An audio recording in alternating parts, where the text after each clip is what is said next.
Join the chat. Let's start the show.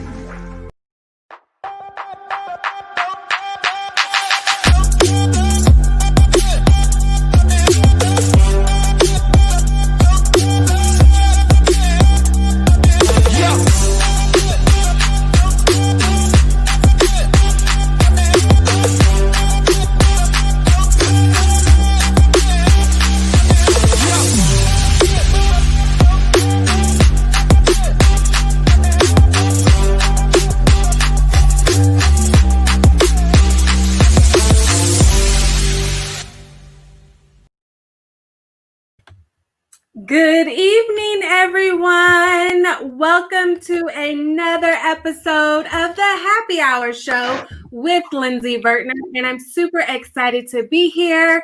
And if you don't know who I am, as I just said, my name is Lindsey Vertner. I'm a peak potential strategist and transformational speaker. I teach female entrepreneurs and ambitious leaders how to master their mindset and increase their self-care, self-worth, and self-discipline. And my guest tonight is absolutely amazing. She brings the energy just as I do, so you know I love her a little extra.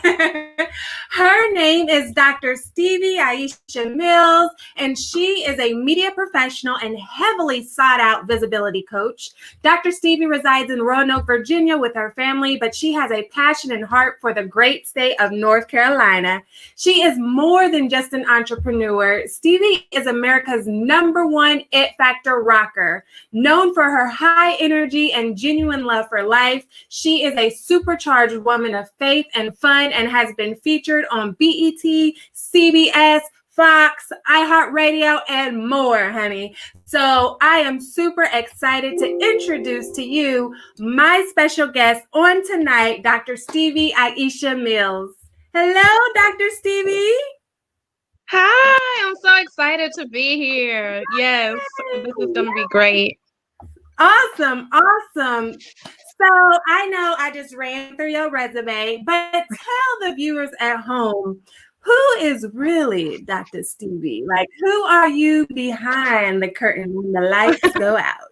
I love it. And thank you, first off, for the invitation to be here. I'm so excited about that. I love this show. The show is so fun. And so, Who am I? I'm really a woman on a mission to impact as many women as I can to really tap into their it factor, which is their God-given gift. So I'm all about helping them to monetize that and to live the life that they absolutely love. So that's who I am. I've been in business for a decade, almost 11 years in October. So I've learned a lot on this journey. But I love to have fun and love to just like bring the energy, like you said, and get it done. Like dancing and all that kind of stuff is what I really, really love to do.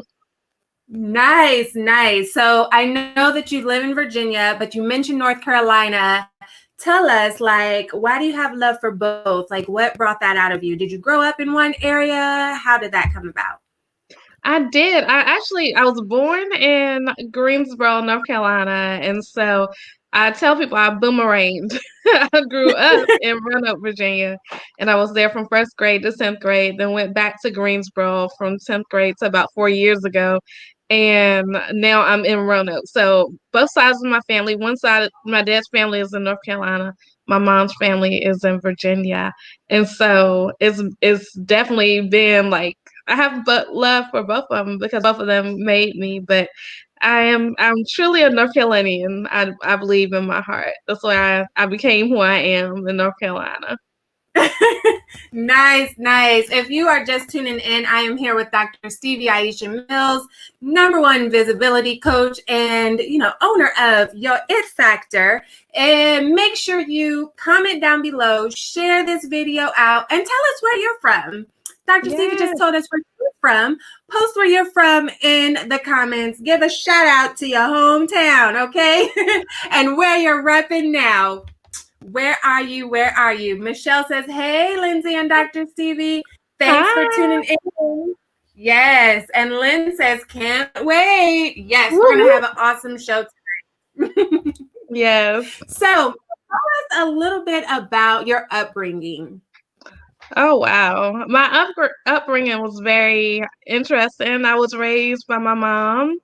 My dad's always been in the picture, but he was a musician for most of my life. So that's what he did. And that's kind of, he's been on the stages with different people. Showtime actually did a documentary on him a couple of years ago. And he has a documentary. He is pretty much a funk legend. Miles Davis's ex-wife Betty Davis had a band that was called Funk House, and he was in that. So my dad was always on the road, and my mom did a great job of like keeping me grounded, keeping me safe.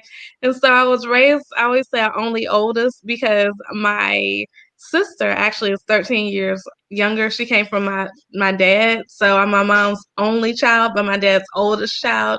Mhm. And it was very much like my dad has 9 brothers and sisters. They all had kids, so I was raised in the big family and the small family as well, because my mom's family is all women, and it's about 7 of them in the whole family. So my life has been very much like um, oxymorons. Like this is this and this is, so I've learned to deal with a whole lot of people because of that.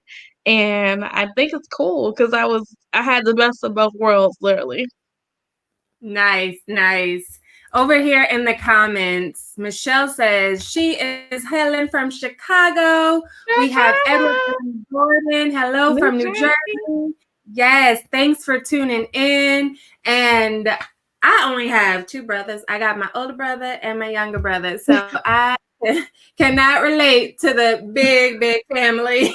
But I always wanted like that sister. And so I find my sisterhoods in my girlfriends. Yes, I just absolutely. love when I'm able to bond with other women, especially other women that are doing positive things. So I know that you had a lot of influence in your lives. I mean, you didn't have a choice really with that many siblings. So tell us about how you got into doing what you're doing today. Whew, I never wanted to be an entrepreneur. Let's start there. I never wanted to be an entrepreneur.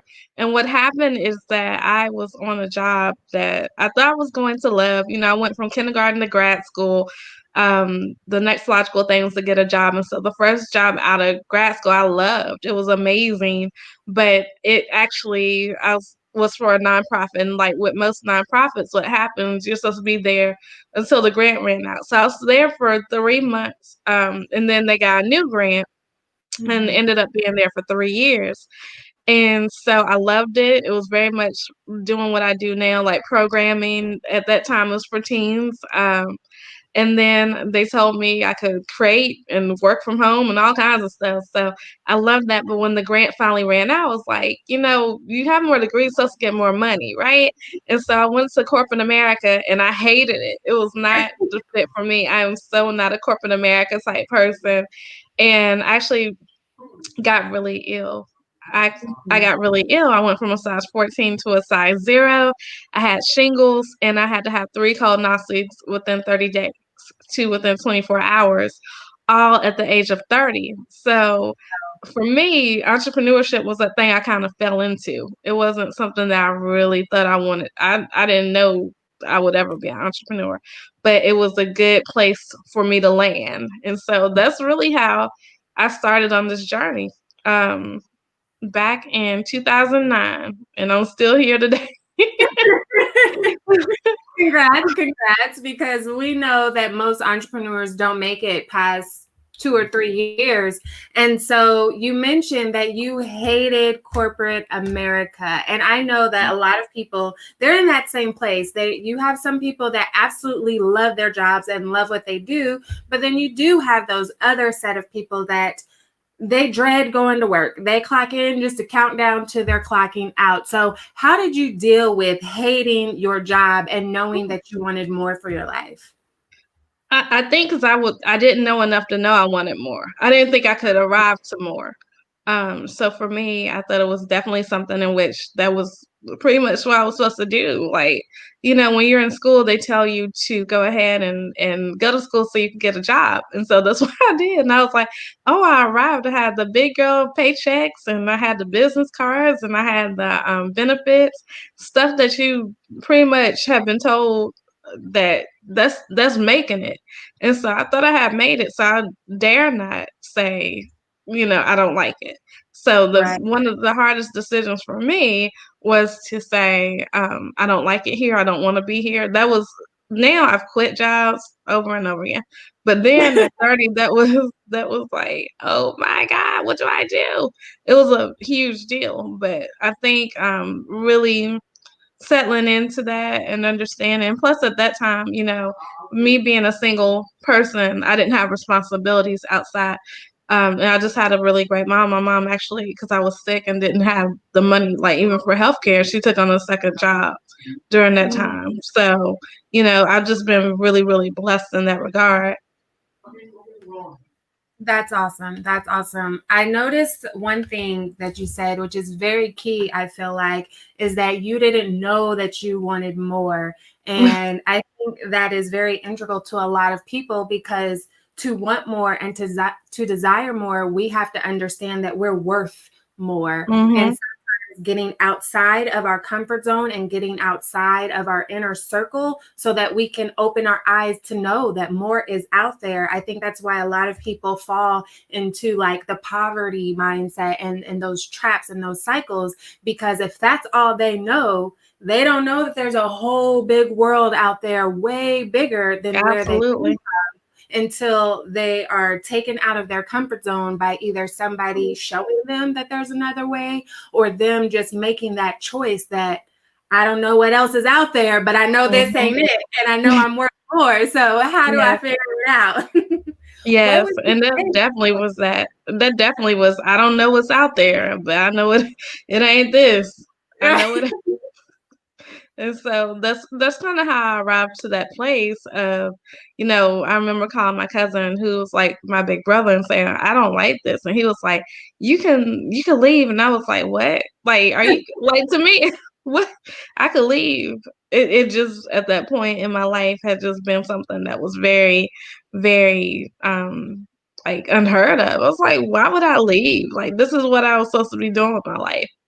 But now it's like, wow, it's amazing that I dug in and listened to God. Like, that's really what happened. I dug in and I listened to God's plan for my life at that point, even though I had no clue what was going to happen. Nice. So if you are just tuning in, I am here with Dr. Stevie Aisha Mills, and she is a visibility coach, and she is already digging in deep about, knowing that there is more out there and knowing that you are worth it. Another key thing that you said a moment ago was that you've quit lots of jobs now. And I think that plays to the fact that there are a lot of people out there that they're scared to start over. Like, they know what they're going to get, even though they know they don't like it and they know they want more, but they're too scared to start over with something new. And even more so, they're too scared to fail should they take that chance. So how did you overcome that? I think I got real familiar with failing forward, right? I got real familiar that even though this might not be the thing for me, and really understanding, like, being in direct sales and network marketing for a time in my life, that personal development was key. I had never heard of personal development. I didn't know what personal development was.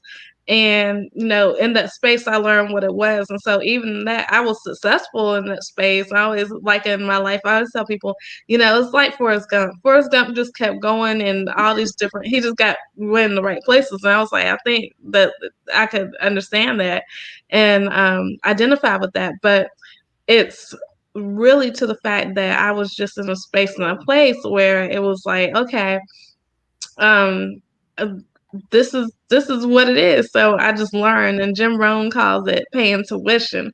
And when I heard that, I didn't look at it like, oh my God, I failed. I looked at it like, oh, well, at least I got this right and I don't have to do it again. Like, I learned this lesson. I think sometimes people try to circumvent their path of learning, and they don't they don't go through the process. But you got to go through the process in order to grow and learn and develop.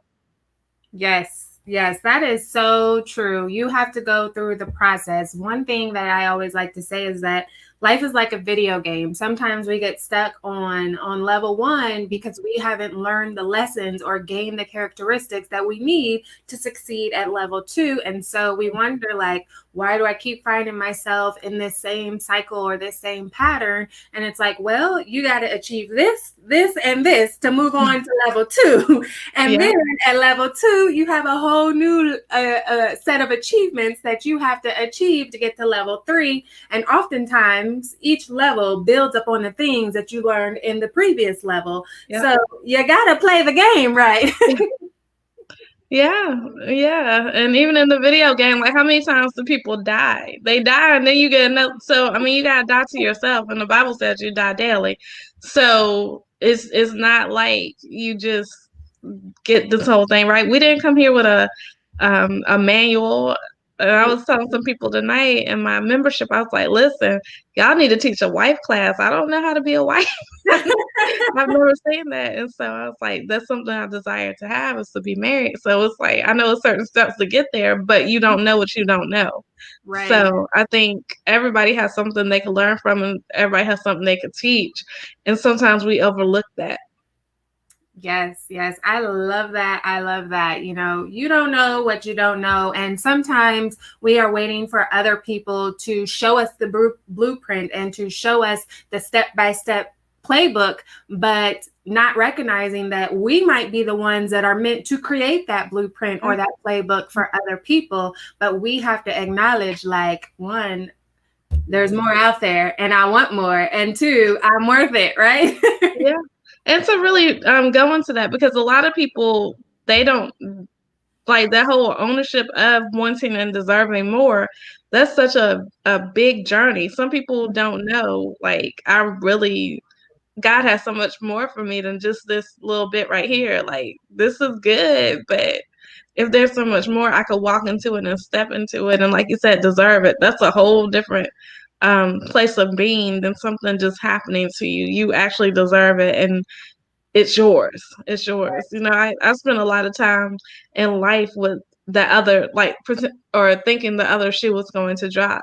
So it was hard for me to, like, say I want more. But, you know, thank God for my coach. It's been like just going through the process of understanding. And that's why I believe in coaching, personal development, things like that, because I feel like we don't come to earth just perfect. We got to get molded inside of the world that we have been birthed inside of. Yes. Did y'all hear that? You got to get molded. You got to get molded and keep moving forward and fail forward. Mm-hmm. Yes. I love it. Make sure that you comment down below, comment your questions for Dr. Stevie. And if you're enjoying this conversation, let us know. This isn't just a conversation between us two. It is between us and you, viewing at home or wherever you're watching from. So tune in, make sure you grab your drinks, comment below, and share this video out. We want to hear from you. And actually, I think this would be a great time to find out exactly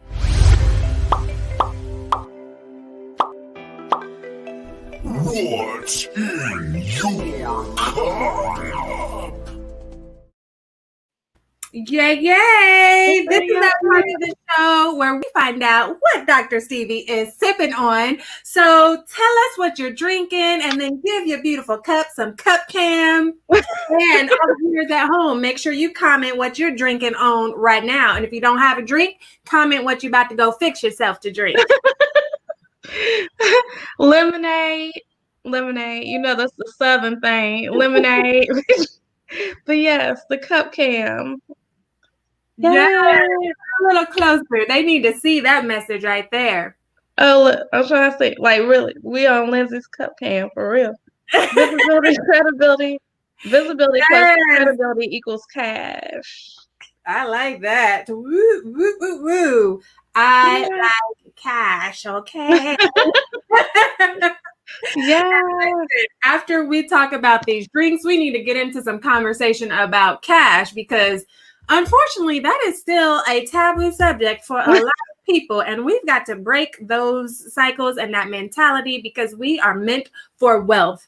And so, in my cup today, my voice has been hoarse lately and it's still a little itchy and scratchy. So, I am still sipping on some tea. Now, this is the medicine ball tea, or if you ever been to Starbucks, I'm not really a Starbucks drinker, but I had saw like I was reading an article and they were like, "Ooh, make sure you order the medicine ball from Starbucks." And then somebody else, well, here's a link to where you can make it at home. And I was like, "Let me make it at home, so I can make me a whole big jug."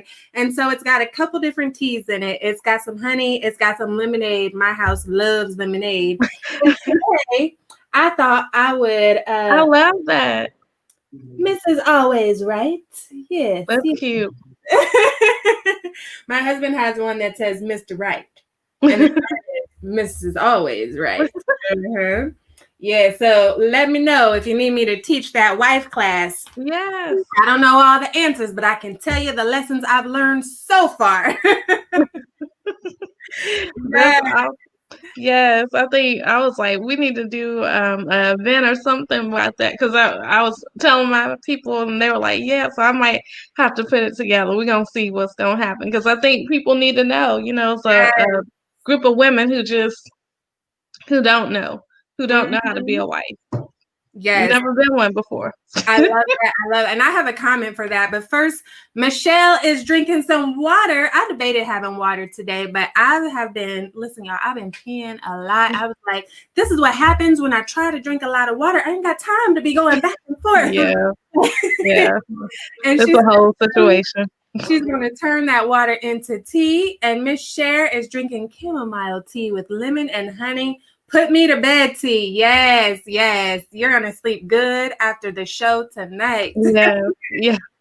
So before we get into talking about money, because I know people like money, but they don't want to talk about money, I just want to touch on what you just said about us not knowing. And so like even with my husband and I, we didn't have healthy examples of what a healthy, positive marriage looked like. So let me see. My dad's been divorced. My mom's been divorced twice. His dad's been divorced and remarried. And then my mother-in-law has never been married. Not to put everybody's business out there, but it's our truth, right? Yeah. We didn't have examples of what a marriage looks like. So when we got married, it was like, all right, how do we make this thing work? Yeah. How do we figure it out? And we did stumble a lot. There were times where I wanted to wring his neck, and I'm sure he wanted to wring mine. But what's important is that we stuck it out and that we did try to find, okay, how do we make this work? And how do we make this work in a healthy and positive way? And we break that curse from all sides of our family so that we can set the tone and the model for our children of what the relationship looks like, what building a legacy looks like. So I'm glad that you talked about that. And can you just go a little bit deeper into your insights on that area? Not as a wife, but just breaking those generational curses as a whole whenever we don't have that picture, because that plays exactly into what we mentioned earlier about not knowing that there was more to desire more. Absolutely. Generational curses are strong. And I think that, a lot of times it's almost like you gotta set your own thing. Like you're saying, you had the opportunity to do that with your husband because you had to kind of create the blueprint for the rest of your family, and being the curse breakers. That's a strong position to be in because you're taking on everything from the past and the future, and you're stepping inside of it. And so I think that is a testament to the fact that something amazing is going to come through, because sometimes we're scared. Like if something doesn't feel right in a relationship and we've never seen how it goes, then we're like, oh my God, this is the end, it's wrong. But it's just going through the growing pains of it. We've never seen that. Even with entrepreneurship, I've never been an entrepreneur till now. So, my learning curve was probably different than most. But now I'm able to help other women circumvent that whole thing and do it quicker because I understand what it takes to do it from scratch and organically if you don't have any money, because I didn't have any money to start a business. So, I think it's just all about putting in perspective that it's actually your steps and your journey and your life and your business. All these things we can't take from something in the past, because we don't know what other people have done to get where they are. We don't know what price they had to pay. We don't know any of that. We're just seeing the outside of something and what people say they did. We don't know the truth. So I think we have to really create our own truth in that regard. Yes, I love that. And speaking of being an entrepreneur and making that cash, for the record, it's lots of ways to make cash. You don't have to be an entrepreneur. We understand that is not everybody's aspirations, and that is okay. Whatever you aspire to do with your life, you own it, and don't let anybody shame you out of it. But I know Dr. Stevie is an entrepreneur, and I'm an entrepreneur, and so even if you're not, we're going to talk about some money, okay? Yes. Because I know that you are a Christian woman, as am I. And listen, if there are any viewers out there that are, have different spiritual beliefs, that's okay. Don't run away. Don't run away. Stay tuned in, because the nuggets that we share, you never know just what you need in the moment. So always keep an open mind, whether you have the same beliefs or not. But I know that we are both Christian women, and it is very taboo sometimes to have a lot of money or desire a lot of money in the Christian space, because it's like, oh, well, money is evil. You're being greedy or all of these things, but it's not money itself. It's the love of money that makes you do crazy things to get money. That's what's evil. So tell us just a little bit how you came to terms with being an entrepreneur, being a Christian, and also recognizing that money is important because it helps you to maximize the impact that you can make. Absolutely. It's funny. I've dug in this year and talked more about money than I ever have in the midst of the pandemic. It's funny, but I believe I have a hashtag and a saying. I say cash is not a curse word. So it's definitely, cash is not a curse word, and the fact that even my membership is called the Money Makers Club, but it's more than us just buying purses and buying shoes. It's about us being able to bless organizations. Like last night, we took our membership payments, and we blessed the organization with a few $100s that they wouldn't have had. So we're making money, but we're making philanthropic moves too. And the thing about it is that it's bigger than just me and my four and no more. It's bigger, globally, and we have to understand that the kingdom does not move without money. Like nothing in this world moves without money. It's a tool to get things done. And so if we are afraid to call in money or talk about money, then we'll never have it. And the bigger that it's a lot of money mindsets. People always talk about that, and we have to clear those type of things in our life so that we can call in the things that God has for us. He does not have for us to just live a life of greatness in heaven. No, He wants us to live that life right now. And it does not mean that we have, like, poor is not a birthright. That is not a badge of honor. And I love it because I know you're doing a retreat. I was like, that's so amazing. Because even the space that you're doing it in, the location that you're doing it in, I was like, people don't even think like that's something so different that people can't even imagine. Some people never left their borough or their city or their ville or what. And so this is a place across the world that people, may not have even thought about going to or heard of, or, it's tropical, it's amazing. And I'm like, wow, let me figure out these dates. Let me figure I've never been there. So, I'm open to the opportunity. Some people are not open. They're like, what, girl? And to tell you, I went and looked at it, like your FAQ page. It was like you abolished the excuses. I'm like, this is amazing. Like, and it's amazing. Like, just it's something that, was very, very good and very much like phenomenal in the fact that, God has created this at our disposal. And if we want to go to Fiji, we want to go to Africa, we want to go wherever, He's built this amazing world for us. And, I've been really in a different place. I think everybody has since hearing about Chadwick Boseman. I'm like, we don't have the time we think we have. I've been saying that for a while now. And I think we just got to take our lives even the more seriously, and even digging deeper and leaving a legacy. And ever since he passed away, it's been so many people talking about him and the impact that he made and all this stuff. And I think that's what money allows you to do. The more, like, Denzel Washington paid for him to go to an acting camp. He didn't have money. He was a college student. Yes. However, Felicia Rashad, it's so funny because I've been watching this stuff. PRing me. But Felicia Rashad spent time to call her friend Denzel and ask, can you pay for him? And he did. I mean, we can do that type of thing too, the more money we make. And it's not cash is not a curse word. Money is a tool to get what we need.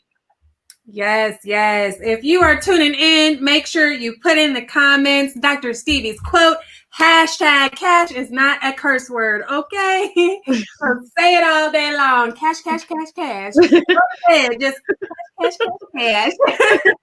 Yes. Good morning. Hello, cash. Yes, call it in. People don't. And they, being broke is not cute. It leaves, I've been broke. It leads to stress. It leads to variation. It leads to all this stuff. And, God has put us in a space that we can have things, but it takes money in the world that we live in. We can't, as beautiful as we all may be, we can't just go up in somebody's shop. But I do know that cash gives us less of a headache, less of a concern. It gives us the things like, we're able to buy stuff. We're able to get stuff in the midst of the pandemic. And Black Lives Matter, when that first came into existence this year, I was like, everybody can't be on the front lines. I said, it's going to cost, some people got to bail out the people. And I'm going to be on the bailout ministry. I'm going to be, when you get to jail, I'm going to be on that ministry. So let me keep making my money. And, and when y'all, because I believe in the fight, I believe Black Lives Matter, but I know that my place is not in there. My place is, if y'all need me, give me a call and I'm gonna get something on your books and get you out. And that's the thing. We all got to know our place and our space for where we are moving in the world. Yes. I love that. Knowing your space and knowing that everybody ain't meant to be on the front lines. I'm right with you. When I think about like my children, and there's one mom that every time she sees me, she's like, it's a PTA meeting coming up. We could use some volunteers at the school carnival. And I'm like, that's not my thing. I love my kids. I love their education and their activities. But you need me to donate some 2 liters, some cookies, some chips. That's what I'm going to do. Let me donate some snacks. Y'all handle the PTA meeting and all the activities. I'll make sure my kids show up as needed. I don't want to volunteer. Yeah. Same thing with everything.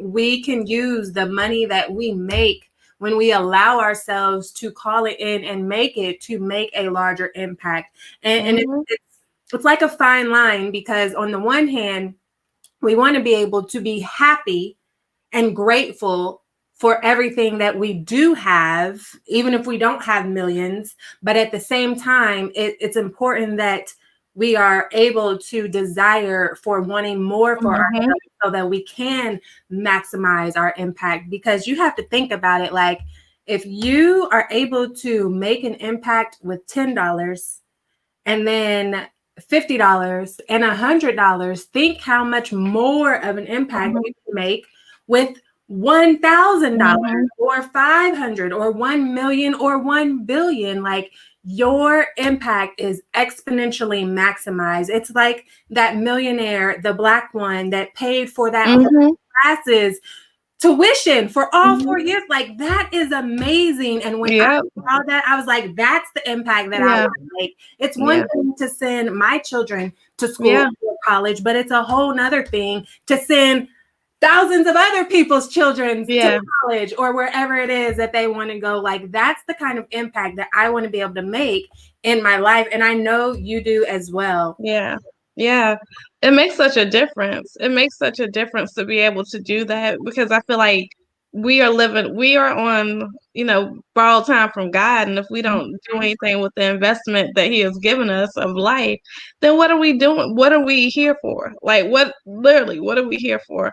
And I think that we have to, it's so much more. I believe that Miles Monroe said that the richest place in the world is not the gold mines, it's the graveyard. Yeah.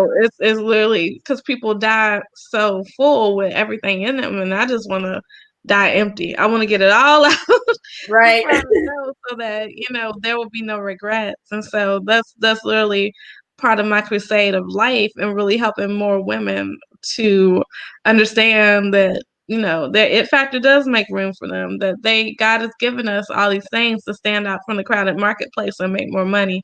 So I do talk a lot about money, but I think that it's because I understand money is a tool. I understand that money is cash is not a curse word, literally. And I think that the thing about it is that we got to understand that with more money, you have more choices. Yes. Yes, the song goes, more money, more problems, but I think that it really boils down to the choices that we are able to make, because we, going back to the PTA, people say, if you say, I'm going to write y'all a check, nobody really messes with you after that. They're not trying to get your time. So, it's the time freedom that money has. So I really have been looking more so about that than time, because I want to have the time to rest. And with added money, you can hire more people, you can do more. It's so much more, and it's easier to run a business on money than not money. Right. And even with just hiring other people, even that is helping the economy, because that's somebody that now has employment due to you. And even if you are in the corporate space and not an entrepreneur, like let's say you hate cleaning, like it is on my to-do list to get to the point where I have a regular on-call personal chef that makes food for my family every day. Every day except the weekend. I'll take the weekends. We can eat out, or I'll cook if I want to. But that is my mission. So some people might think, oh, well, that's just selfish. But no, I don't want to cook. Like, there are other things that I would rather be doing than in the kitchen cooking and then washing the dishes afterwards, whenever I can pay someone that loves to cook. It brings them joy to cook. Yeah.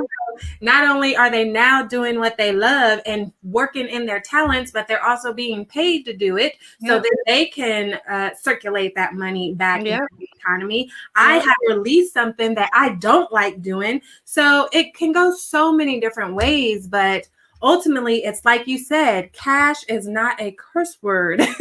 Yeah. We need more of it to be able to truly enjoy. Well, no, let me not say that, because you can enjoy life with $5 versus $5 million. But to maximize that impact. Yes. Let's see, over here in the comments, Miss Cher says, one of my favorite sayings from the late, great Dr. Monroe, he most definitely died empty. So the quote that you were saying earlier, yes. Awesome. Awesome. So I think that this would be a great time to find out, how well you work under pressure. 30-second hot shot.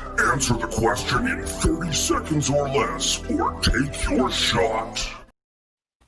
Yes, yes. Now listen, this doesn't have to be a real shot. It can be pretend. It can have water, use alcohol, whatever. But what we're going to do is I have questions here, and all the viewers that are just tuning in, make sure you pop your questions in the comments right now, because it is time for a 30-second hot shot.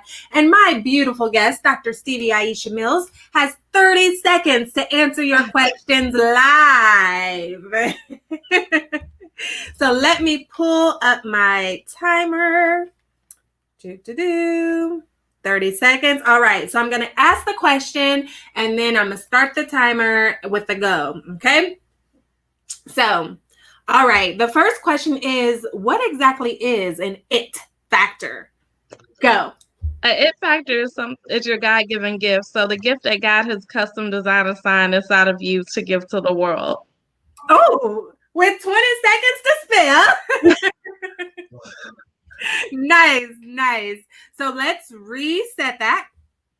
Okay, so the next question is, what does that mean when you say visibility plus credibility equals cash, like it's what's on your cup? Go. So visibility is the art of being seen. Credibility is the know, like, and trust factor. And cash is our tool that we utilize in the world. So visibility is how you are seen. Like this beautiful show that we are watching, like everything is so laid out well. Credibility is about how people still do business with who they know, like, and trust. And we know what cash is.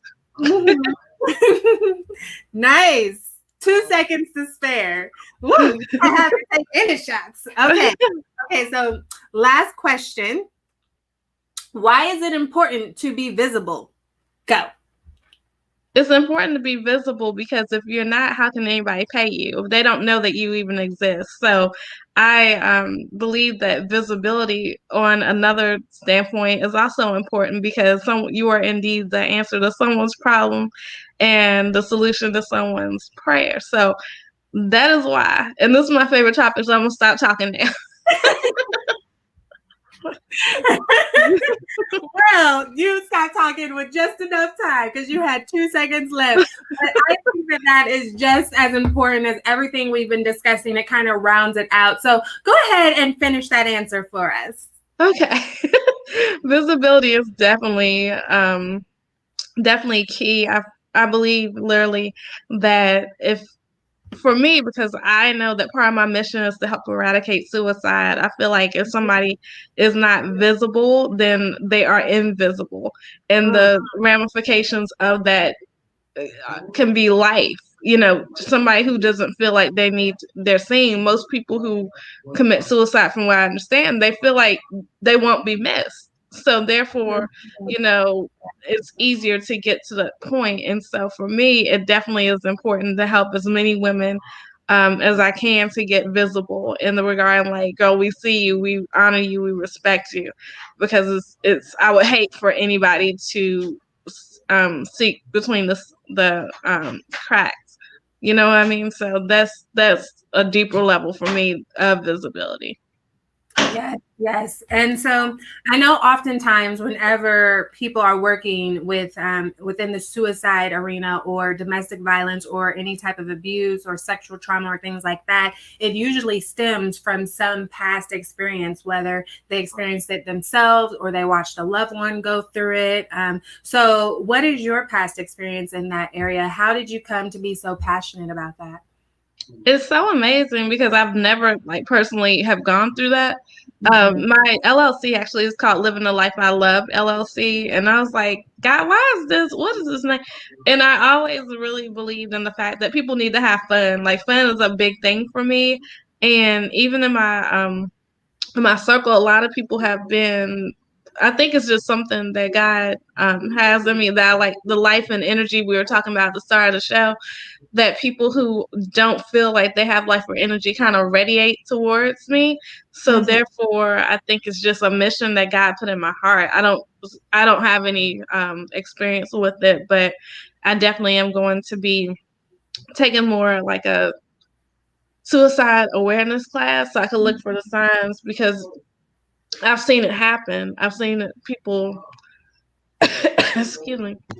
I've seen it happen where people are definitely, especially this year, a lot of suicide awareness is needed. People need to know because it's been a hard year. It's been a very emotionally driven year. And so I've definitely seen and heard about it more so than any other year I've ever experienced.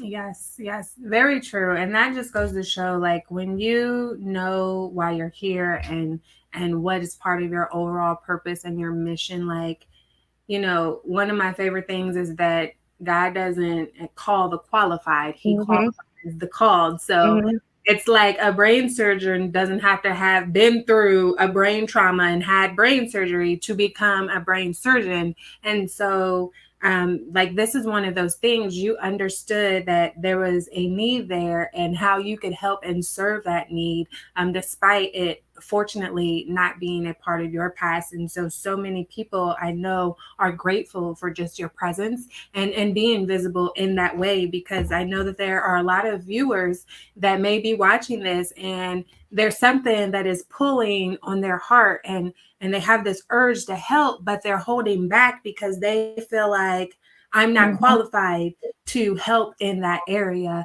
So what is one piece of advice that you would give that person that feels an urge to work a certain way, but they don't feel like they can help because they haven't experienced it or because they haven't had the qualifications to be able to lead?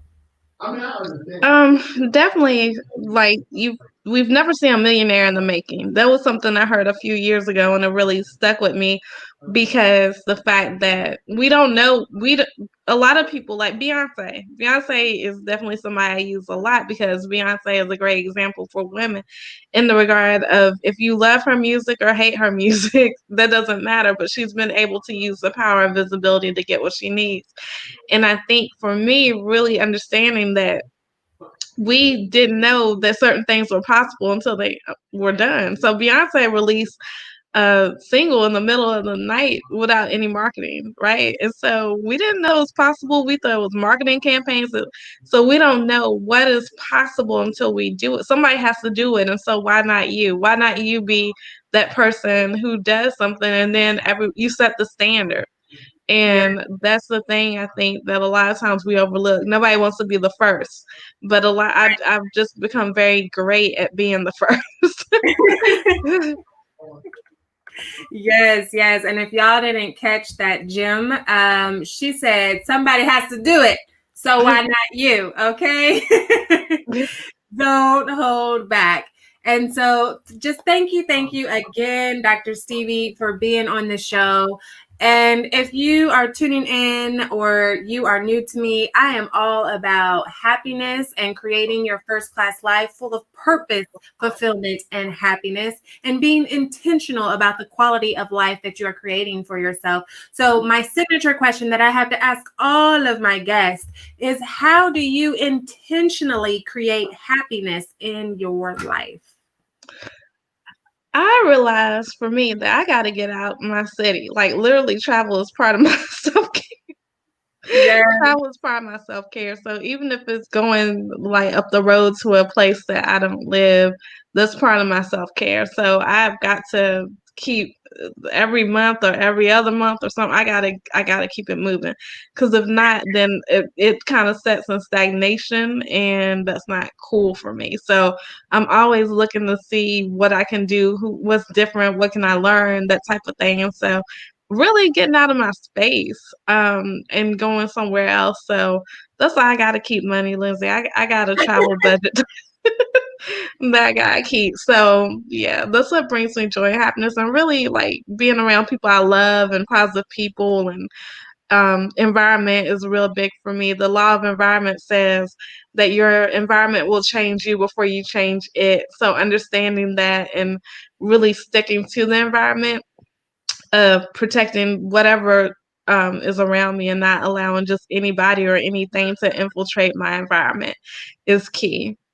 Yes, yes, very true. And I'm right with you with the traveling. It is just so refreshing and rejuvenating and recharging to travel to other parts of the world and experience other cultures. Like, I always try to go with an open mind when I travel. And if I'm in a completely different country, trying to learn their language, like anytime I go anywhere, first things I ask is, how do you say thank you? And how do you say hello, like in your native language, just those complimentary words, because it's something to be in another place and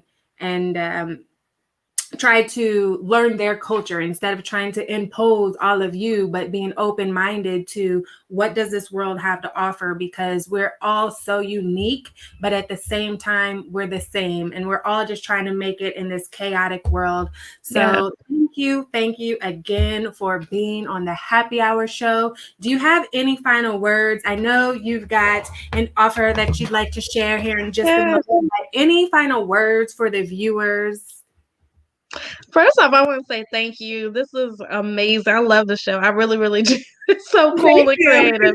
You've done a phenomenal job. And the second thing I want to say, I always end what I say, and I think the words are so powerful and profound. That's what God gave me. I'm gonna do two things. I'm gonna say one thing, and then I'm going to say my closing that I always say is very affirmative. But I was telling some people earlier, I said, you always have to have three proverbial things. And the first thing, blinders. Why blinders? Because blinders keep you focused. You can't be looking left and right when you have your blinders on, just like horses. They gotta stay focused. Rollerblades, because I like to move fast. I don't like to play any games. I talk very fast. And that's how I like to move. So rollerblades to keep it moving. It might be a car, it might be some sneakers, whatever is your transportation, but you gotta keep it moving. And headphones, because I'm old school, to drown out all the noise. And so the noise of the world is, you don't have to listen to it. Somebody's talking crazy, then put on your headphones and keep it moving. Yes. And so I always end everything I say, and I want to say it now. And it's make it a great day. Don't have a great day. Make it a great day. Why? Yes. Because you, and yes, you too have the power to do so. So, bye for now. Yes. I love that. You have the power to make it a great day. Don't just let the day happen to you and you take whatever you get. You make it a great day. Yeah. I love that. And so I know that they can also get a copy of Cultivating Your It Factor. Tell them about that. You see the offer right there down below. Tell them a little bit more about what that is. I'm so excited about Cultivating Your It Factor. It came out in 2015, but people, I still get testimonies right now about this book.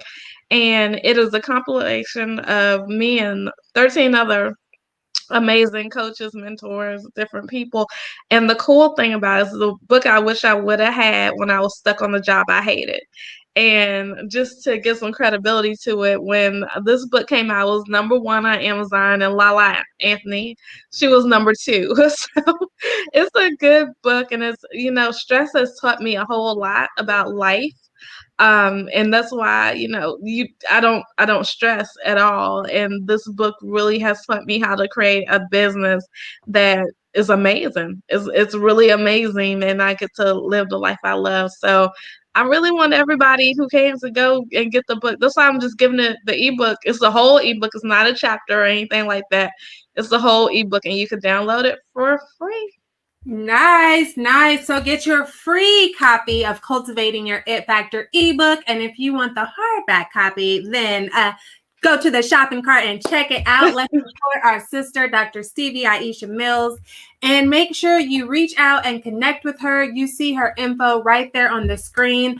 I want to thank all of my viewers for tuning in on another Tuesday evening to spend an hour with me and my very beautiful special guest, Dr. Stevie Aisha Mills, your visibility coach and It Factor. Yes. I love it. So make sure that you sign up for updates at bit.ly/happy updates. Okay. bit.ly/happy updates. You see it scrolling down below. That way you can stay tuned for maybe special happy hour specials, but only for my VIPs that are subscribed to the list. And also you can stay updated on super exclusive episodes. And make sure you tune in this September every Tuesday and Thursday except for September 17th. But you'll know that if you're on the email list. This month, we are every Tuesday and Thursday with episodes at 9 p.m. Eastern. That's 8 Central and 6 Pacific. And if you're out of those time zones, then figure it out. So tune in with me this Thursday at 9 p.m. Eastern as I bring on my next guest, Miss Adria Richmond, the founder of Uncloned Marketing. And I want to thank my tonight's guest, Dr. Stevie Aisha Mills, one more time. Here's her info on the screen. Make sure you connect with her, especially if you want to increase your visibility. So, again, I thank you because I know you could be doing anything in the world right now. My name is Lindsey Vertner, your peak potential strategist and transformational speaker. And thank you for tuning in for another episode of The Happy Hour Show.